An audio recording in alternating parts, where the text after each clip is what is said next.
नमस्कार। साइंस और इंजीनियरिंग विषयों में रुचि बनाने और विषय समझ को मजबूत बनाने के लिए शुरू किए गए श्रीदेवी क्लासेज यूट्यूब चैनल पर एक बार फिर आपका स्वागत है। हमारी प्लेलिस्ट क्लास 12th फिजिक्स में सब्जेक्ट इलेक्ट्रोस्टैटिक्स में आज जानते हैं इलेक्ट्रोस्टैटिक फील्ड और ग्रेविटेशनल फील्ड के फोर्सेस में कंपैरिजन के बारे में और जानते हैं दोनों तरह के फोर्सेस की क्या कैरेक्टरिस्टिक और नेचर है और क्या सिमिलरिटी और डिसिमिलरिटी है। शुरू करते हैं comparison of electrostatic and gravitational forces.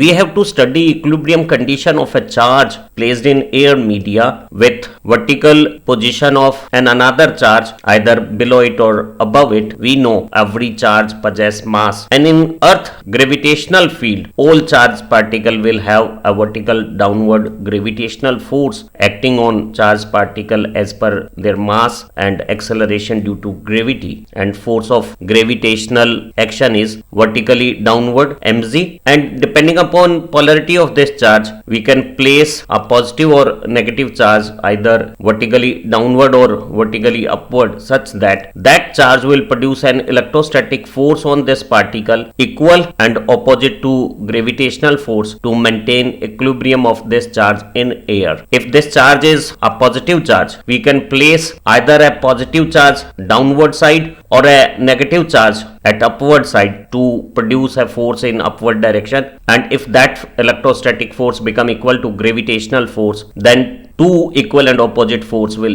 neutralize each other and this charged particle will remain suspended in air in an equilibrium condition. हमें एक आवेशित कण की हवा में लटकते हुए साम्य स्थितियों को समझना है जब इसके साथ कोई दूसरा ऊर्ध्वाधर रेखा पे नीचे या ऊपर अन्य आवेश रखा हुआ है। हमें मालूम है कि प्रत्येक आवेश के पास द्रव्यमान होता है और जब पृथ्वी के गुरुत्वाकर्षण के क्षेत्र में ऐसे आवेशित कण रखे जाएंगे तो उनका द्रव्यमान गुरुत्वाकर्षण के कारण ऊर्ध्वाधर नीचे की तरफ एक गुरुत्वाकर्षण बल अनुभव करेगा, और अगर दूसरा आवेश कोई स्थिर वैद्युत बल इस गुरुत्वाकर्षण बल के विरुद्ध ऊर्ध्वाधर ऊपर की दिशा में उत्पन्न कर दे और दोनों बल का मान बराबर हो तो ये आवेशित कण गुरुत्वाकर्षण बल के बावजूद भी हवा में निलंबित अवस्था में साम्य स्थिति में लटका रह सकता है। अगर ये धनावेश है तो हम एक दूसरा धनावेश नीचे रखकर इस पर प्रतिकर्षण पैदा करके या किसी ऋण आवेश को ऊपर रख के आकर्षण का विद्युत बल ऊपर की दिशा में उत्पन्न कर सकते हैं, और अगर ऊपर की दिशा में लगने वाला विद्युत बल ऊर्ध्वाधर नीचे लगने वाले गुरुत्वाकर्षण बल के बराबर मान का हो तो इस आवेशित कण की साम्य स्थिति प्राप्त हो जाएगी। This numerical example will enhance subject understanding. A charge of unknown magnitude q having mass 100 gram has to be balanced in air by placing a positive 2 microcoulomb charge below it at a distance 10 centimeter from it. We have to find out magnitude and polarity of this charge q.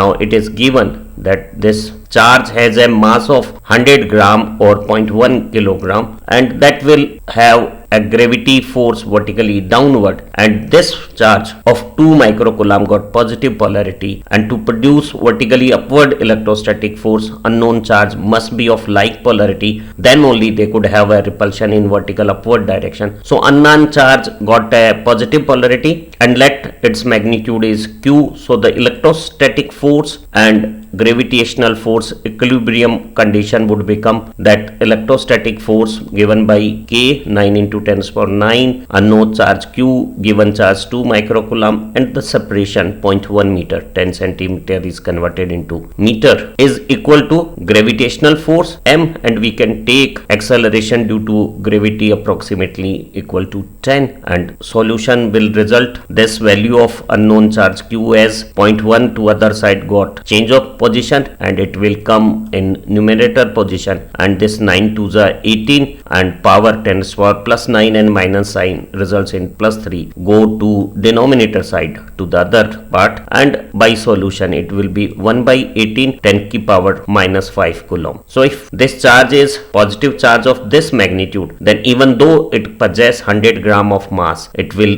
remain in equilibrium in air by the presence of this 2 microcoulomb charge that will produce electrostatic force equal and opposite to gravitational force. If one has to balance this charge by other charge placed at upward position, then that other charge has to attract this charge in upward direction and would have a negative polarity. एक आवेशित कण का द्रव्यमान 100 ग्राम है और इसे इसके 10 centimetre नीचे 2 माइक्रोकूलम का आवेश रखने के बाद हवा में साम्य स्थिति में टिकाया जा सकता है। तो इस अज्ञात चार्ज की ध्रुवता और मान हमें ज्ञात करनी है। हमें मालूम है कि इस आवेशित कण का जो 100 ग्राम द्रव्यमान है वो गुरुत्वाकर्षण के कारण जो त्वरण है उससे एक ऊर्ध्वाधर नीचे की तरफ बल अनुभव कर रहा है और इस आवेश को यहाँ हवा में संतुलित करने के लिए गुरुत्वाकर्षण के बराबर और विपरीत स्थिर वैद्युत बल अगर ये 2 माइक्रोकूलम का आवेश 10 सेंटीमीटर दूरी पर उत्पन्न कर रहा है तो इन दोनों आवेशों में प्रतिकर्षण की अनुभूति के लिए जरूरी है कि इस अज्ञात चार्ज की ध्रुवता धनात्मक होनी चाहिए, तभी दोनों समान प्रकृति के धन आवेश प्रतिकर्षित होकर ऊर्ध्वाधर ऊपर की तरफ स्थिर विद्युत बल उत्पन्न होगा। दिए गए कण की साम्य स्थिति के लिए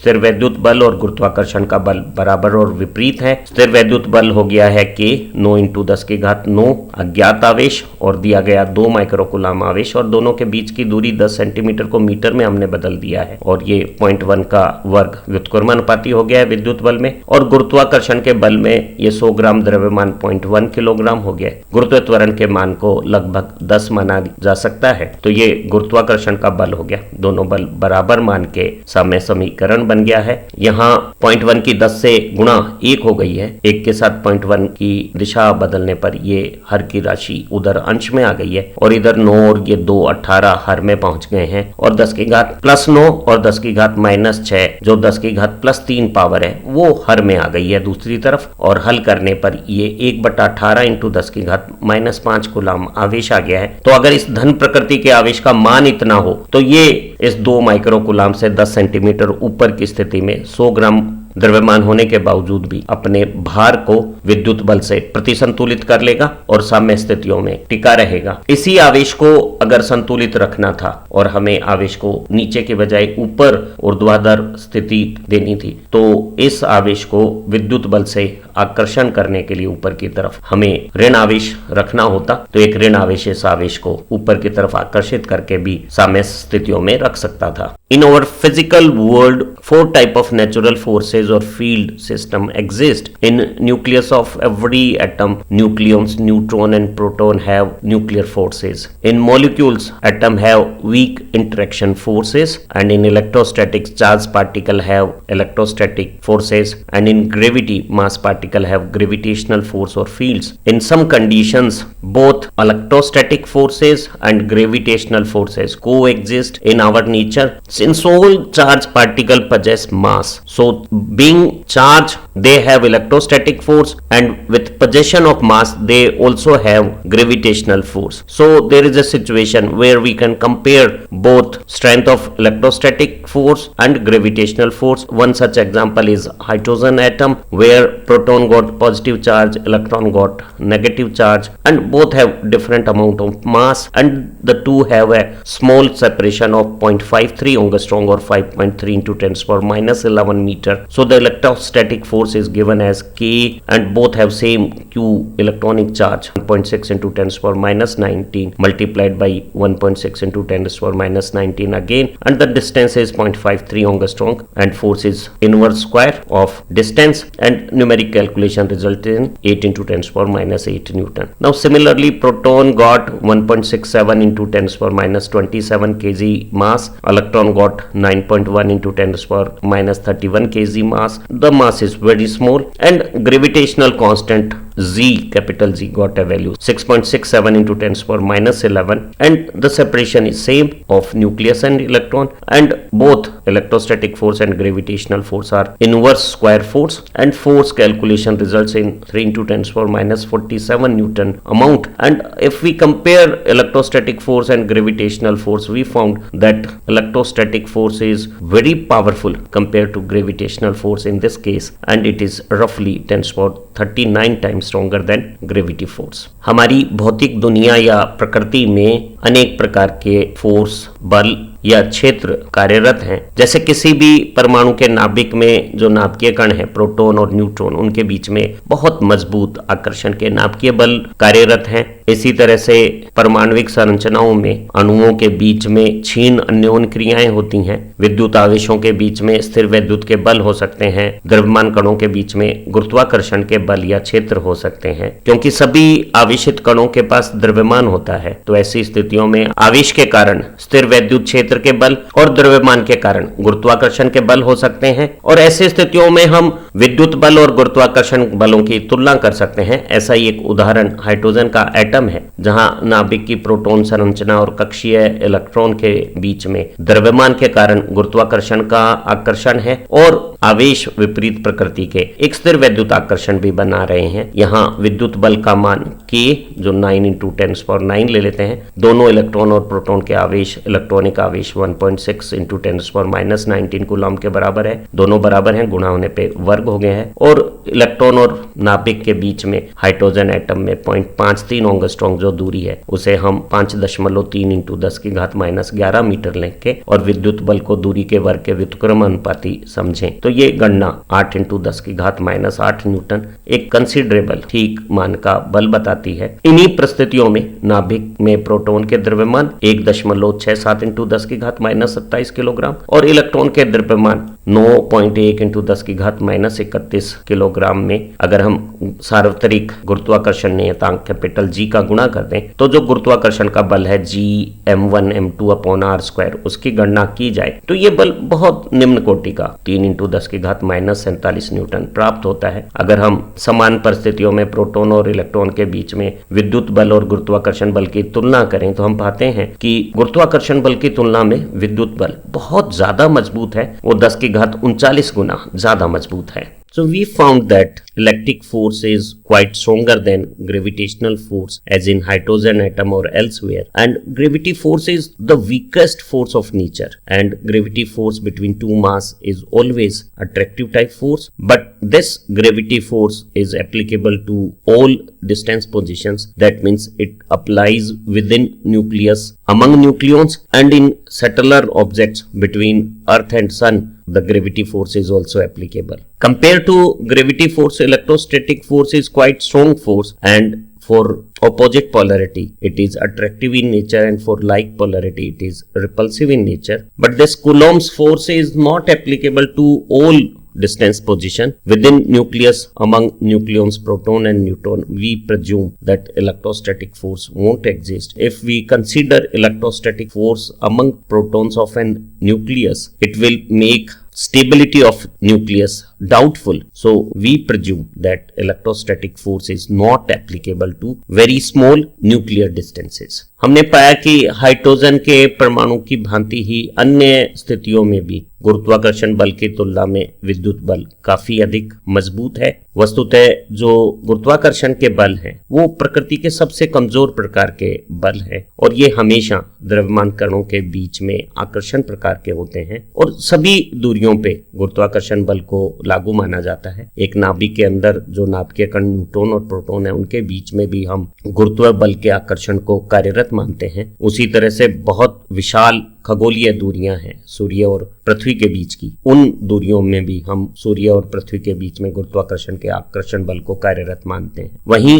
जो स्थिर वैद्युत के बल हैं वो हालांकि काफी मजबूत प्रकार के हैं, लेकिन ये दोनों आकर्षण विपरीत प्रकृति के आवेशों के लिए और प्रतिकर्षण समान प्रकृति के आवेशों के लिए रूप रखते हैं। और ये जो स्थिर वैद्युतिकी के बल हैं वो सभी दूरियों पे लागू नहीं होते हैं। हम नाभिक के अंदर जो नाभिकीय कण होते हैं उन नाभिकीय कणों की स्थितियों में दो प्रोटॉन के बीच में स्थिर वैद्युत प्रतिकर्षण को प्रभावी नहीं मानते हैं, क्योंकि अगर उसे हम कूलॉम नियम से गणना करें तो नाभिक के स्थायित्व को समझना हमारे लिए मुश्किल हो जाएगा। तो हम कहते हैं कि कूलॉम का जो बल नियम है वो नाभिकीय दूरियों के अंदर लागू नहीं होता है। Dissimilarity and similarities between electrostatic forces and gravity forces is important topic of our examination. So let's first study the similarities between electrostatic force and gravity force. Both obey inverse square relation. That means if you double the distance between particles, and if they are charged particle, the electrostatic force will become 1/4, and if they are mass particle,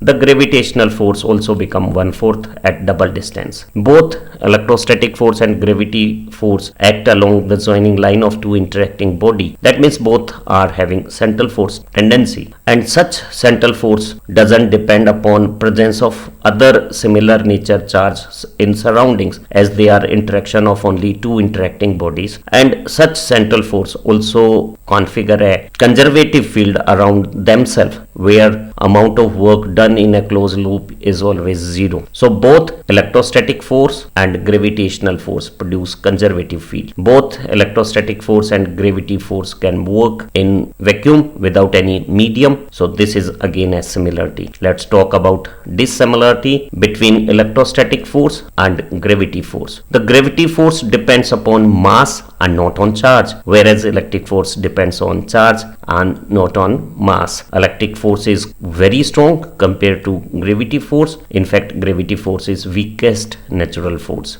Gravity force doesn't change with medium, as constant used here for gravitational force calculation, capital G, is medium independent, but electric force do depends upon medium property, and it is inverse function of medium permittivity. So for a medium of higher permittivity, electrostatic force will decrease. Gravity force is only attractive in nature, whereas electrostatic force got both attraction and repulsive nature. In relativistic speed conditions, when particles are moving with a very high speed closing to speed of light, mass starts changing in a relativistic manner. So with that change, gravitational forces also changes, but amount of charge will not change with relativistic speed. So electric force is non-relativistic. So these are important dissimilarity between electrostatic force and gravity force. परीक्षाओं में हमसे स्थिर वैद्युत बलों और गुरुत्वाकर्षण के बलों के बीच में भिन्नता